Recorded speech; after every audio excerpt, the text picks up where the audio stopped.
اللہ الرحمن الرحیم۔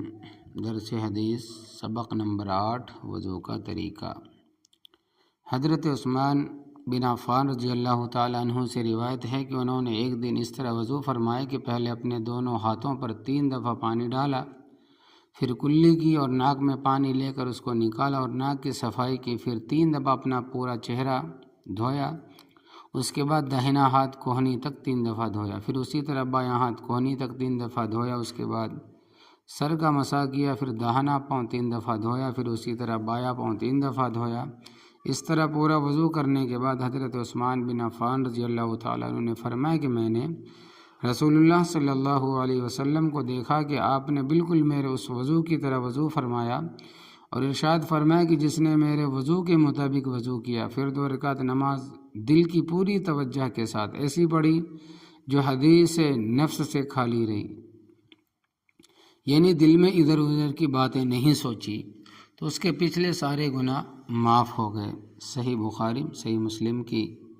روایت۔ حضرت عثمان رضی اللہ تعالیٰ عنہ نے اس حدیث میں رسول اللہ صلی اللہ علیہ وسلم کے وضو کا جو طریقہ کر کے دکھایا ہے،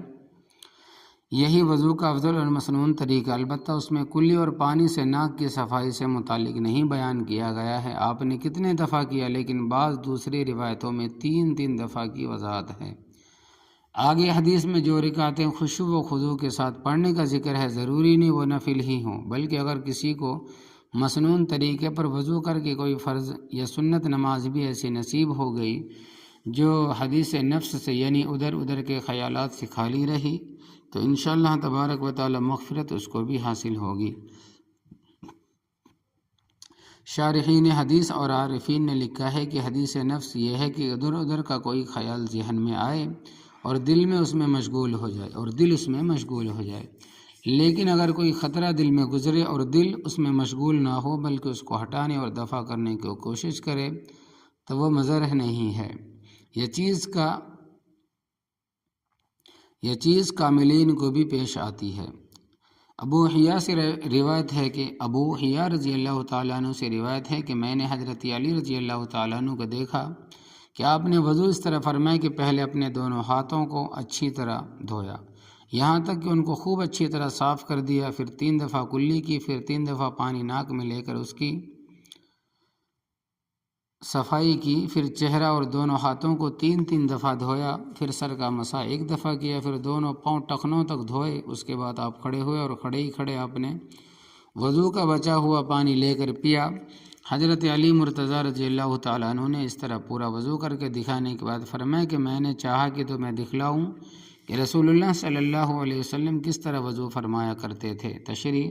جیسا کہ حضرت عثمان بن عفان رضی اللہ تعالیٰ عنہ اور حضرت علی رضی اللہ تعالیٰ عنہما کی ان دونوں حدیثوں سے معلوم ہوا کہ رسول اللہ صلی اللہ علیہ وسلم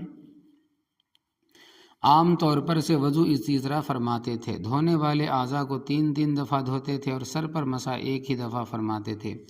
لیکن کبھی کبھی آپ نے ایسا بھی کیا ہے کہ دھوئے جانے والے اعضاء کو بھی صرف 1 ہی مرتبہ یا صرف 2 ہی مرتبہ دھویا، اور ایسا آپ نے یہ بتانے اور دکھانے کے لیے کیا کہ اس طرح بھی وضو ہو جاتا ہے، اور یہ بھی ممکن ہے کہ کسی وقت پانی کی کمی کی وجہ سے آپ نے ایسا کیا ہو، واللہ عالم۔ وضو میں پانی بغیر ضرورت نہ بہایا جائے۔ حضرت عبداللہ ابن عمر بن عاص رضی اللہ تعالیٰ عنہما سے روایت ہے کہ سعد بن وقاص رضی اللہ تعالیٰ عنہ وضو کر رہے تھے اور اس میں پانی کے استعمال میں فضول خرچی سے کام لے رہے تھے۔ رسول اللہ صلی اللہ علیہ وسلم ان کے پاس سے گزرے تو آپ نے ان سے فرمایا، سعد، یہ کیسا اسراف یعنی فضول خرچی ہے، یعنی پانی بغیر ضرورت کیوں بہایا جا رہا ہے؟ انہوں نے عرض کیا کہ یا رسول اللہ صلی اللہ علیہ وسلم، کیا وضو کے پانی میں بھی اسراف ہوتا ہے؟ یعنی کیا وضو میں پانی زیادہ خرچ کرنا بھی اسراف میں داخل ہے، فضول خرچی میں داخل ہے؟ آپ صلی اللہ علیہ وسلم نے فرمایا کہ ہاں، یہ بھی فضول خرچی میں داخل ہے، اگرچہ تم کسی جاری نہر کے کنارے پر ہی کیوں نہ ہو۔ اس حدیث سے معلوم ہوا کہ وضو کے آداب میں سے یہ بھی ہے کہ پانی کے استعمال میں احتیاط سے کام لیا جائے۔ مفتی عبدالرؤف سخروی صاحب مدظل اپنی آواز میں فرماتے ہیں، آج میں ایک گناہ کا ذکر کرنا چاہتا ہوں جو ہمارے معاشرے میں بہت زیادہ پھیلا ہوا ہے اور اس کی طرف توجہ بہت کم، اور گناہ پانی کو اور وہ گناہ پانی کو ضائع کرنا ہے۔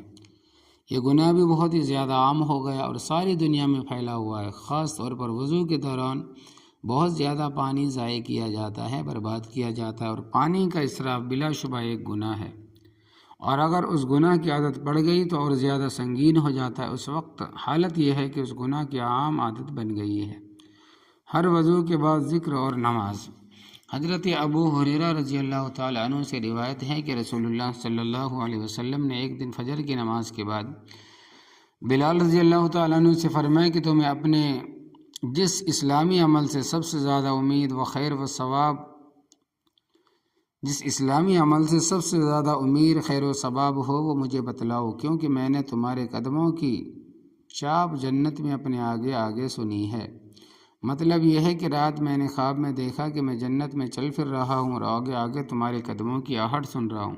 تو میں دریافت کرنا چاہتا ہوں کہ یہ تمہارے کس عمل کی برکت ہے،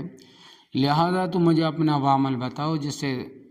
تمہیں سب سے زیادہ ثواب اور رحمت کی امید ہو۔ حضرت بلال حبشی رضی اللہ تعالیٰ عنہ نے عرض کیا کہ مجھے اپنے اعمال میں سب سے زیادہ امید اپنے اس عمل سے ہے، میں نے رات یا دن کے کسی وقت میں جب بھی وضو کیا ہے تو اس وضو سے میں نے نماز ضرور پڑھی ہے، جتنی نماز بھی مجھے اللہ تبارک و تعالیٰ کی طرف سے توفیق ملی ہے میں نے وہ پڑھی۔ اس حدیث میں رسول اللہ صلی اللہ علیہ وسلم نے حضرت بلال حبشی رضی اللہ تعالیٰ عنہ کے قدموں کی آہٹ جنت میں سننے کی جو اطلاع دی ہے،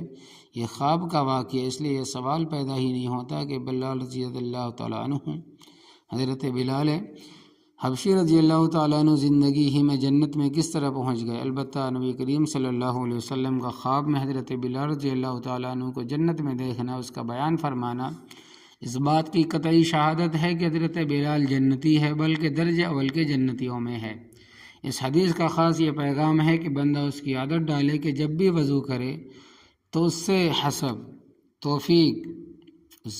توفیق کچھ نماز ضرور پڑھنے، خواہ فرض ہو، خواہ سنت ہو، خواہ نفل ہو۔ علمی نقطہ: وضو میں پہلے ہاتھ دھونے، کلی کرنے، ناک میں پانی ڈالنے کے بعد چہرہ دھونے کی باری آتی ہے۔ جب چہرہ دھونا فرض ہے تو فرض سے سنتوں کو مقدم کیا گیا۔ اس بارے میں علماء کرام نے لکھا ہے کہ وضو کرنے والا آدمی جب ہاتھ دھوئے گا تو اس کو پانی کی رنگت معلوم ہو جائے گی، جب کلی کرے گا تو ذائقے کا پتہ چل جائے گا، جب ناک میں پانی ڈالے گا تو بو کا پتہ چل جائے گا، جب تینوں طرح سے پانی کی پاکیزگی کا پتہ چل گیا تو شریعت نے چہرہ دھونے کا حکم دیا تاکہ فرض کا کامل صورت میں ادا ہو جائے۔ یا اللہ ہم سب کو نبی کریم صلی اللہ علیہ وسلم کی سچی محبت عطا فرمائی، اور ہمیں اپنے بچوں کو بھی آپ صلی اللہ علیہ وسلم کی محبت، اس کے تقاضے سکھانے کی توفیق عطا فرمائیے۔ یا اللہ ہم سب کو اپنے عقائد، عبادات، معاملات، معاشرت، اخلاق میں علماء حق کی تعلیمات کے مطابق درست کرنے کی فکر نصیب فرمائیے۔ یا اللہ ہم نے آج احادیث مبارکہ سے دین کا جو علم حاصل کیا اس کو صحیح انداز میں حکمت و محبت سے دوسروں تک، خاص طور پر اپنے گھروں میں پہنچانے کی توفیق فرمائیے، آمین یا رب العالمین۔ اللہم صلی علی محمد عبدک وعلی آل محمد وبارک وسلم۔